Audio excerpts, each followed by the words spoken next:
Hello বন্ধুরা, আমি সঙ্গীতা। তো সকলকে জানাই শুভ সকাল। তো আসছিল রবিবার, আর আজকে আমার ঘুম থেকে উঠতে প্রায় অনেকটা লেট হয়ে গেছিলো। তো এখন বাজে 8:30। আমি চান টান সব সেরে চলে এসেছি।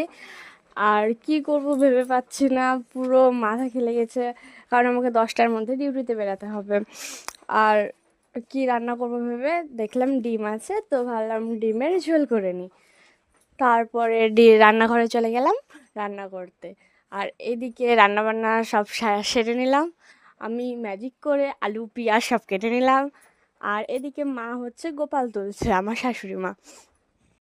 এদিকে এসে দেখছি 9:30 বেজে গেছে। আমি কি করব বলো? তো তাড়াতাড়ি ঝটপট করে রেডি হয়ে গেলাম ডিউটিতে যাওয়ার জন্য। হ্যাঁ, তো আমার একদমই টাইম নাই, 9:45 বেজে গেছে। অল্প করে খেয়ে দিয়ে এখন বেরাবো। তো আজকের মতো মিনি ভ্লগ এখানেই শেষ।